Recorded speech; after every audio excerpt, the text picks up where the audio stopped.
तो इसको हम बहुत सावधानी से खोलेंगे क्योंकि इसे हमें वापस लगाना भी है। तो चलिए, मैंने इसमें चारों स्क्रू खोल लिया है और अभी यहाँ पर जो है मेरे हिसाब से और कहीं पर भी स्क्रू नहीं है। तो यहाँ पर जो स्क्रू है वो ये कनेक्टर के लिए दिया हुआ है। तो इसको पहले हम खोलते हैं। तो ये कुछ इस तरह से, ये देख सकते हैं, कुछ इस तरह से यहाँ पर मेंशन किया हुआ है, ठीक है। और इसके अंदर जो गंदगी है वो आप देख सकते हैं कि इसकी कंडीशन जो है वो क्या है।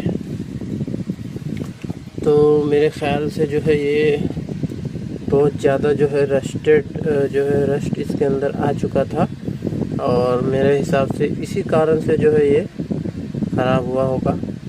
तो अभी फ़िलहाल जो है इसका रस्ट मैं अभी इधर यहाँ पर तो नहीं साफ़ कर सकता हूँ। इसको मुझे आउटडोर साइड में यानी बाहर लेकर जा कर के इसको